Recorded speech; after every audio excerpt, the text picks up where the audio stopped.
ভগবান কৃষ্ণচন্দ্র দেখছে যে আমার এই ধমনী শ্যামলী কমলিনী আমি যেখানেই যাবো এরা আমার সঙ্গে যাবে, শ্রীরাম শ্রীরাম রাম শ্রীরাম এরাও আমার সঙ্গে যাবে।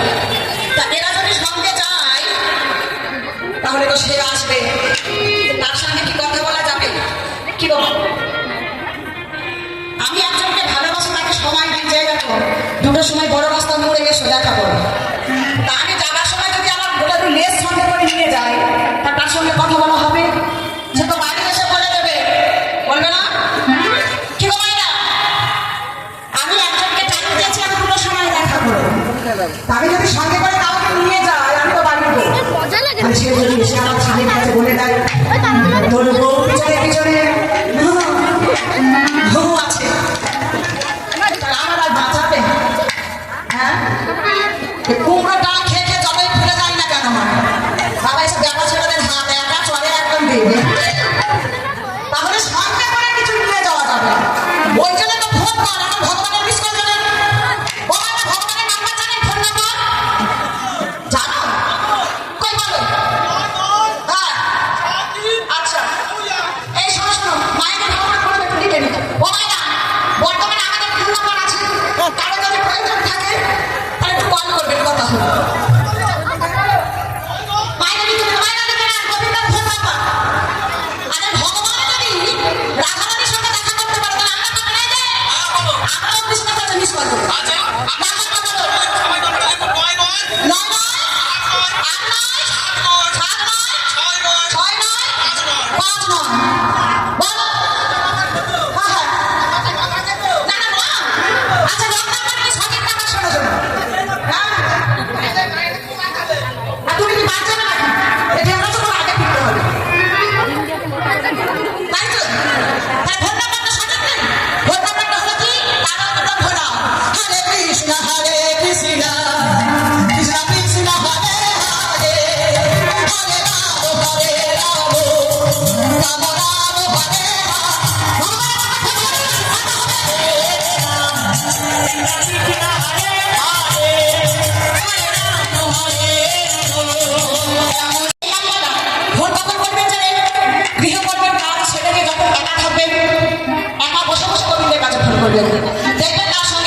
কি বলছে তোমার কৃষ্ণচন্দ্র কোথায় এসে দাঁড়ালে রাধা কুণ্ডের তীরে বলিয়ে সে দাঁড়ালো দাঁড়ালো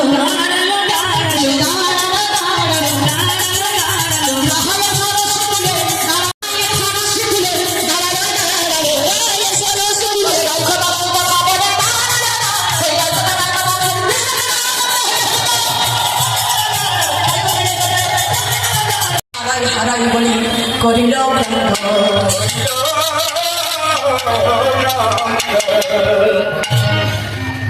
রাধা কুণ্ডের তীরে এসে প্রাণ গোবিন্দ আমার হারাই হারাই হারাই বলছি রাধি তুমি কোথায় এসো আমায় দর্শন দাও রাধি আমি এসে বসে আছি তোমার দর্শন করবার রাধি কোথায় তুমি এসে আমায় দর্শন দাও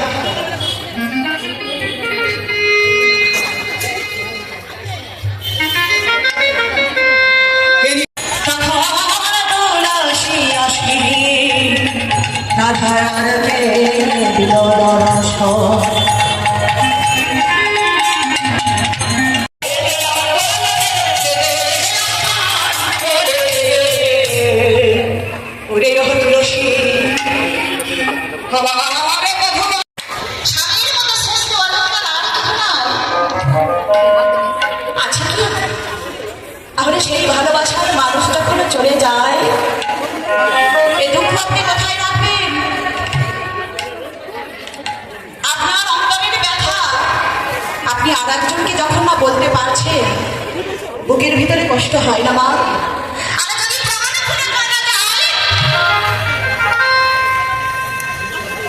সেই ভালোবাসার মানুষের জন্য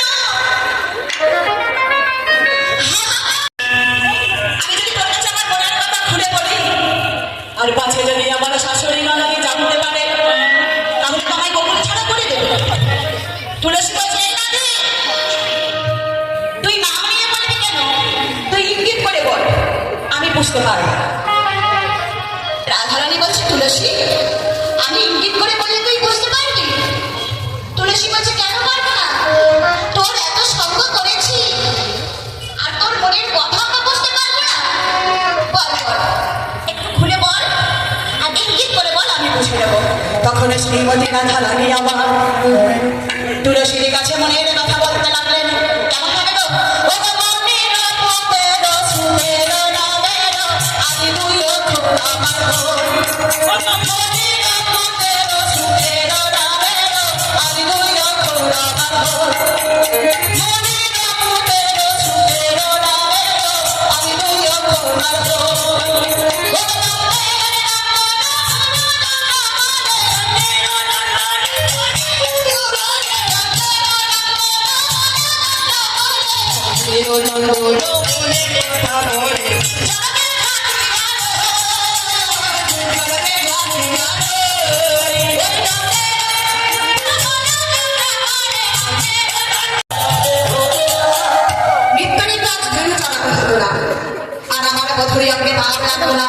আমি হলাম পদ্মজনী ব্রহ্মা জগতে আমি হলাম পদ্মজনী পদ্ম ফুলের মধ্যে আমার জন্ম আমি এই পদ্মজনী বৃন্দাবনের মাটিকে বিছিয়ে দিতে পারতাম তাহলে আমার মধুর অঙ্গে মধুর চরণে আর কোনো আঘাত লাগতো না সখী বলে এখন আমি কি গৃহের মধ্যে ছিল জটিলা জটিলা ভাবছে তাই তো এরপর আমাদের বোনের বলা না বউ এইভাবে কাঁদছে কেন কি হয়েছে বৌমা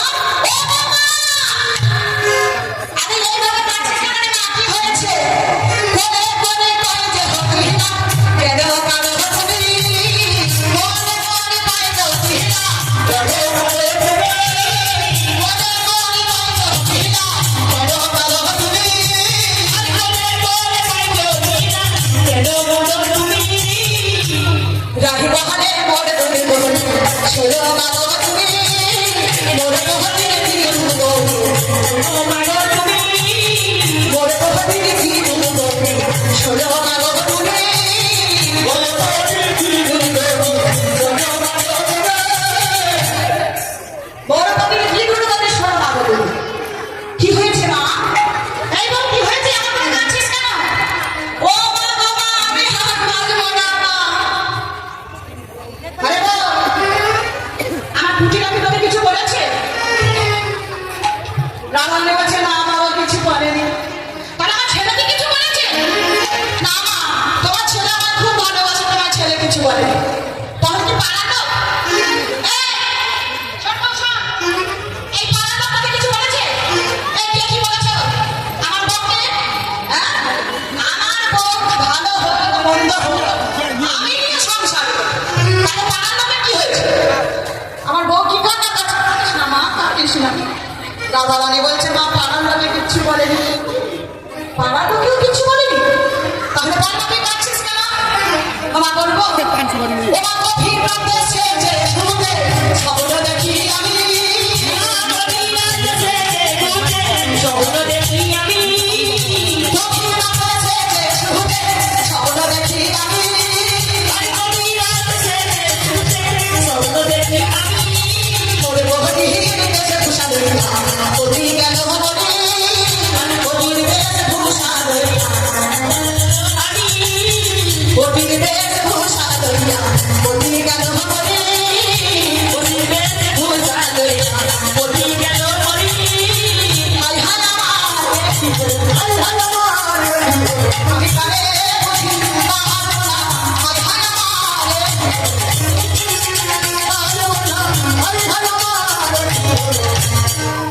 রাধারানী বলছে গভীর রাতে সেজে শুতে স্বপ্ন দেখি আমি। ওমা আমি তো স্বপ্ন দেখিয়েছি।